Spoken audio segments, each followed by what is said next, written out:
Good morning again and welcome to the Humble Pie Cookery Kitchen. Let's cook together lesson 2.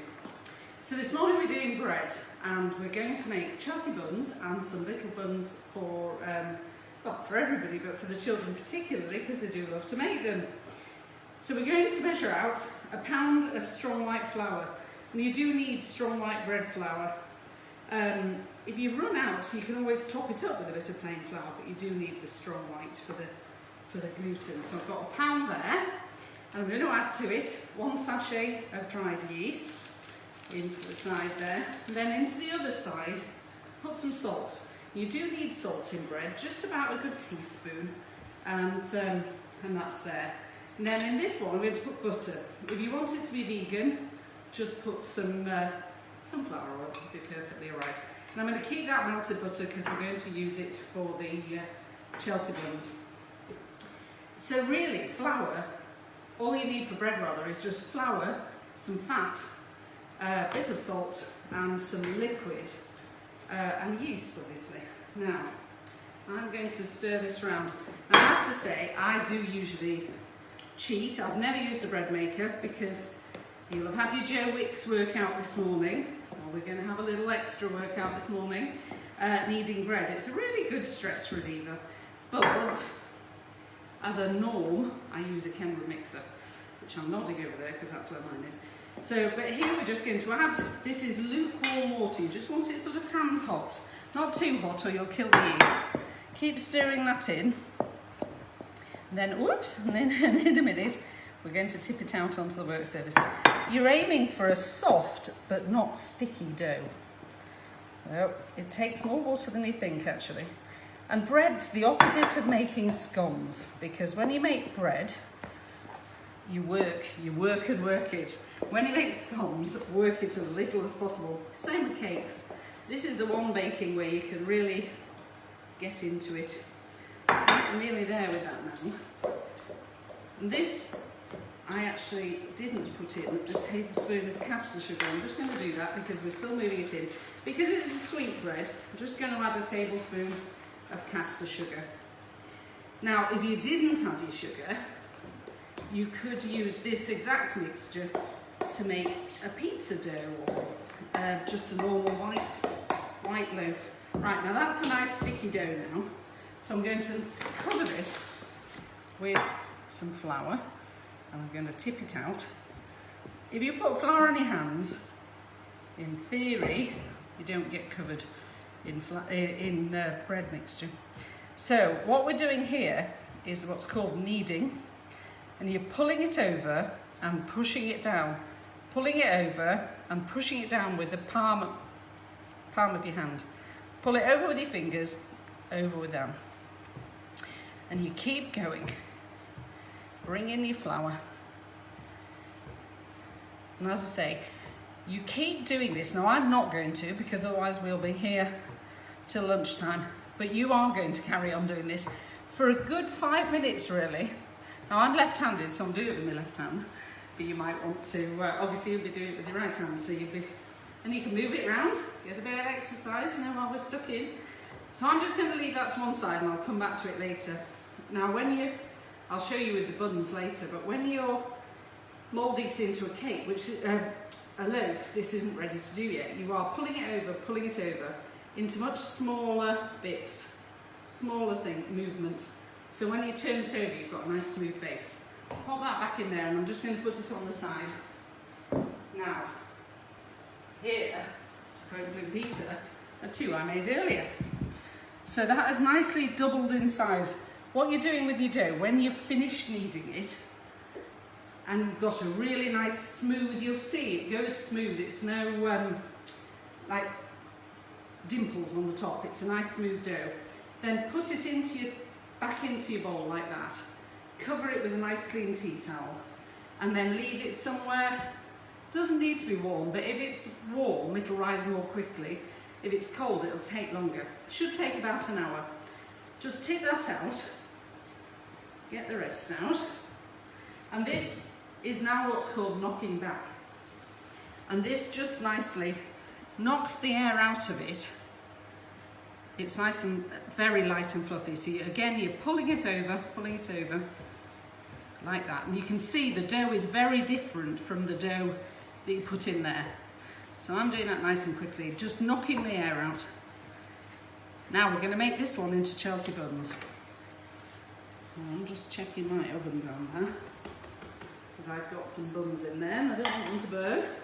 Right, so, nicely floured surface.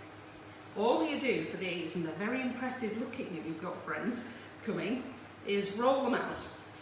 Turn it round, make sure your surface is floured underneath, and just keep rolling until you've got an oblong. It springs back, but it's not a fine art. This is for us, not for old Paul Hollywood. We're not on Bake Off. So keep on going until you've got a nice big oblong. And you're going to work at it from this side, but I'm just going to turn that round because we want it a little bit wider. We're going to get about 7 or 8 pieces out of this. Right, this is going to be our final move now. So we're going to roll it out as far as we can. That'll be about right. And then shape it. So shape into the corners like that. And then we're going to, where's my brush? Here. Brush this with some melted butter. Now I've got about 2 ounces in here. We probably just need an ounce actually. And the rest of it we're going to have afterwards to brush over the top when it comes out of the oven, which I will be showing you in just a minute. So this is how quick and easy they are to make, but you've just got the waiting time in between. And the longer it waits, if you try to warm it too quickly, it'll rise really fast and it'll smell vinegary. And that's the yeast dying. You definitely don't want that. So you want it in a warm but not hot place. And if it's in a cold place, just wait longer. The flavours develop beautifully. Some breads, you don't even do in warm. This is only about an ounce of sugar. Spread over the top. And then onto that I've got 4 ounces of dried fruit. Now I've got sultanas and currants here, but you put whatever you like. And then just a nice covering so that everybody is going to get some fruit. Now I don't see why you couldn't do this with Nutella, but I've never tried it. Just that we've got the kids at home, little treats. And then we're rolling it like a Swiss roll. So we're starting at this end, just work it as you go along. Bringing it in, nice and tight. Don't want any gaps. And then you finish with this fold on the bottom underneath. So press that down, push him in a bit, and then we're ready. Now I'm going to put mine into a spring clip tin. So I'm going to get my knife. Oh, forgot my knife. Let's just get a knife out. Now I'm going to fairly evenly cut this into 8. So I'm going in half, half again. Now you see, you probably just get a little bonus one on the end there because he's a bit smaller on there. And you're ending up with a nice swirl. And you could put a bit of cinnamon in if you like, to make a cinnamon roll, or you could put some cinnamon and sugar into the butter that you just brush it with when it's hot. And then we're just going to layer those around the outside, swirl side up, tucked in that bottom bit, probably in there actually, then in there, there, very easy, into the middle, and then you're just going to leave that, cover it again with your foil, with your tea towel. We're just going to leave that on the side for another 10 minutes or so. And sometimes I do pop it in the top oven. If the bottom oven's on, now I'm going to have to get ahead of myself here because I think the buns are about ready. Oh, I've just did them. Give them a minute. They're nearly ready. We're on multitasking today. Right, so I'm just going to clear that to one side. Just show you quickly how to make some buns. So I've got my other dough. So it's up to you whether you make Chelsea buns or these today. Exactly the same. Let's get it knocked back because we can. In, over, and then if you were making a loaf, you'd probably cut it in half, to be fair, because it'd be a heck of a loaf.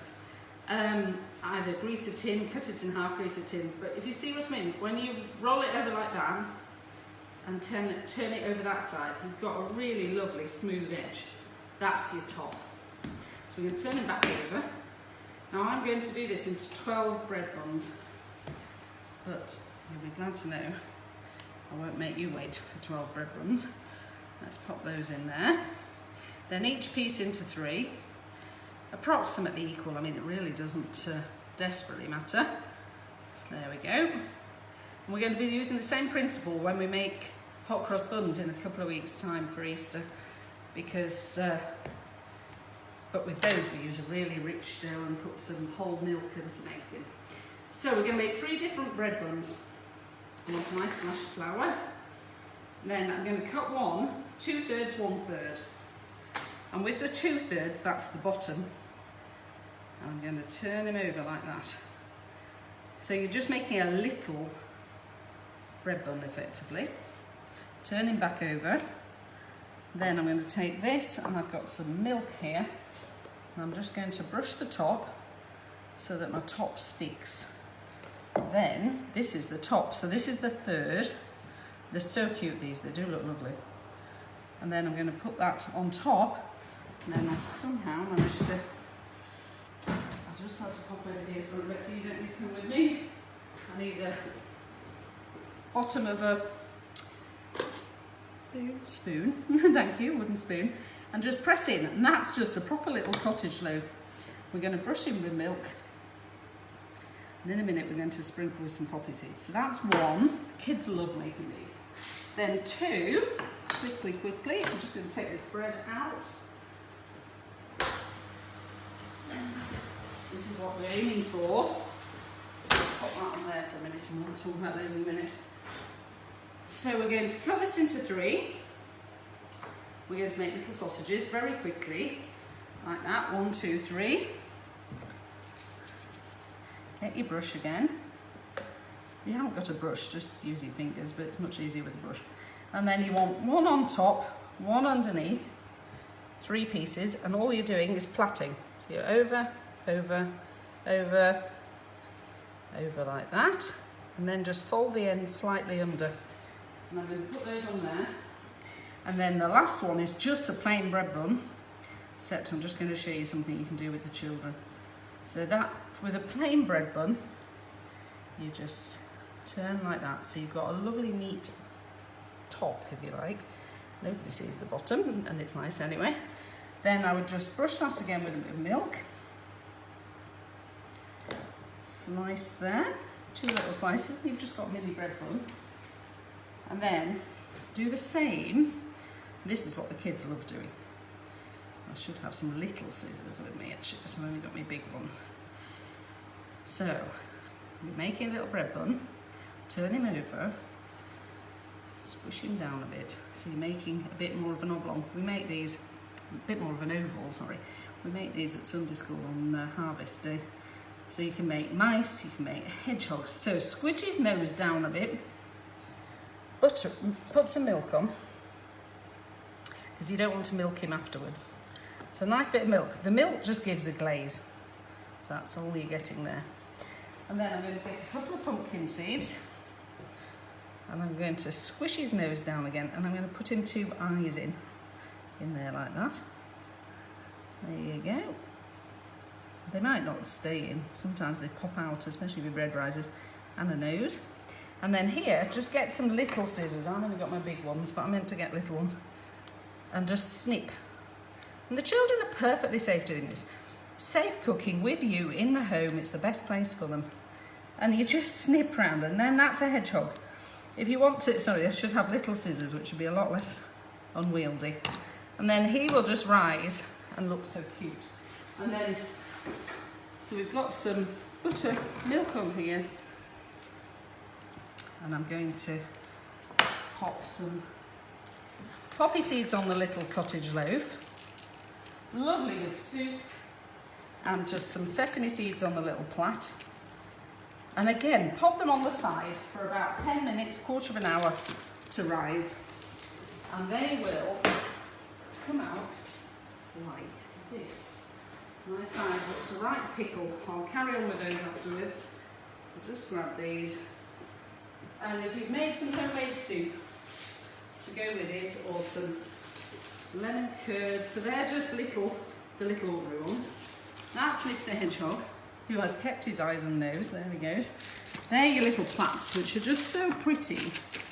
And they're just fun for the children to make, and they don't need to be an exact science. They're your little cottage loaves.